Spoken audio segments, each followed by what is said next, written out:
Rewilding. Rewilding. Rewilding. Sustainable. Native species. The climate emergency. Biodiversity. A real way forward for us. The cost of not doing so enormous. I think rewilding is a very kind of hot word at the moment, and I think people are potentially frightened by it, but actually it doesn't mean turning it into a sort of Beauty and the Beast kind of jungle.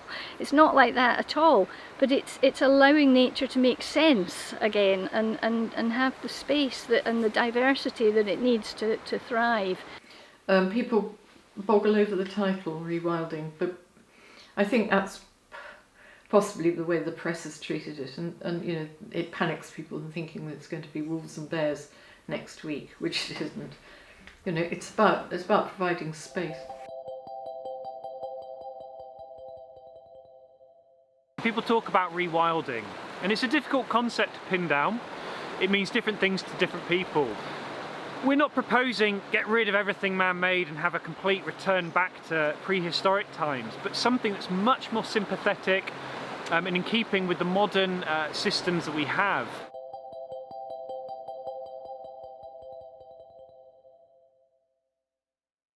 Nature doesn't need a lot of space. It takes whatever is there, but it equally means that even losing little bits deteriorates the habitat for what was there.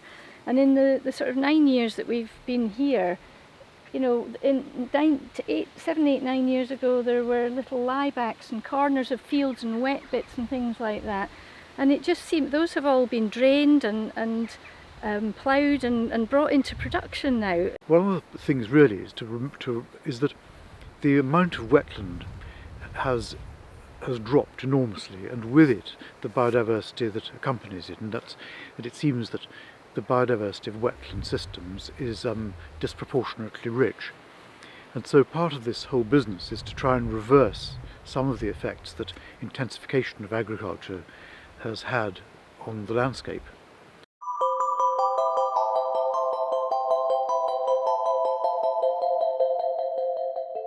Well, what I think is that we have to look at landscape scale, and we all know, we've all heard about wildlife corridors and such things, but that's not really enough. We need to really reinvigorate the landscape. We need to think of it from the soil upwards, you know, the soil, the water, the habitat, the vegetation, the air, the whole system is integrated, and every aspect of it is impoverished. There are some good bits there, and we still can enjoy what we see, but there's a problem with intergenerational change, is that we all have a different baseline.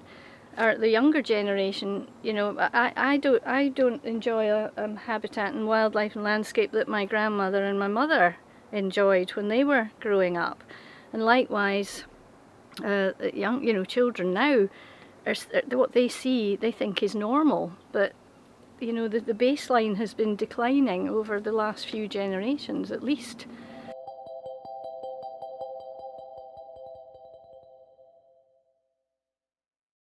I think rewilding is absolutely critical. It's something that we need to do because we've abused the land to such an incredible degree, and everything good is being marginalised. And you know, you start reading about things like neonicotinoids and you realise that these insidious things are getting out into the whole environment.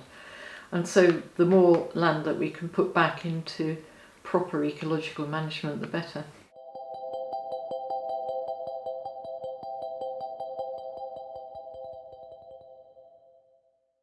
I think as a Rivers Trust, our main goal is to see natural systems that can be sustainable, and the way to make them sustainable is to have them working with the wider community.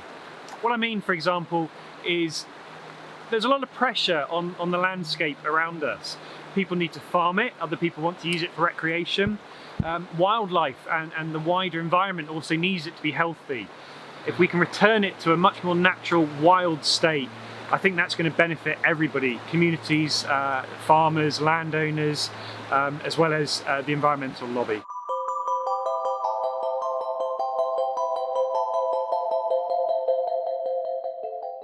One of the biggest factors people don't understand is grazing pressure by wild animals and other animals, in particular, and agricultural, animals, particularly sheep as well. Sheep can get into woods past fences if they're not maintained. Wild deer just jump over fences unless they're proper deer fences, and even then, during snow, they can still get in big snowfalls. So grazing is a huge issue in a lot of woodlands in this country. At the moment we're fighting deer because the deer population in Scotland's out of hand, completely out of hand, and we need some stronger policies about it. So yes, I think rewilding is a very good thing because the Scottish hills, they support such a miserly population of sheep. They're not profitable, but those sheep keep it in a completely degenerate state. It isn't the way it should be.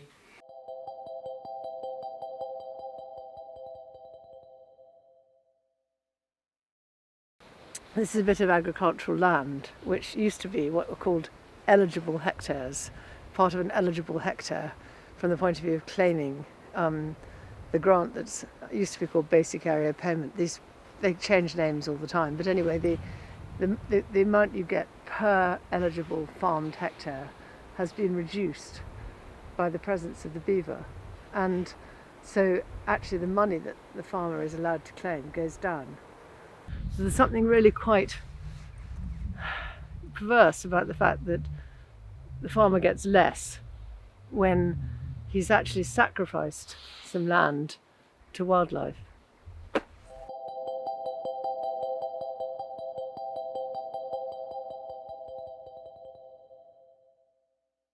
Farmers are stuck in the system just as much as we are. So it's the system that needs to change so that we actually reconfigure what it is we want the landscape to do for us, and all the different services we need the land in the broadest sense to deliver for our well-being and for the well-being of the natural environment. I mean, none of us are against rural business. We all recognise that food needs to be grown and that rural businesses need to exist, and actually we run a rural business here, but it's an ecotourism business. I mean, there's a farm here as well which we also benefit from, but I mean, this is a tiny little, these questions of the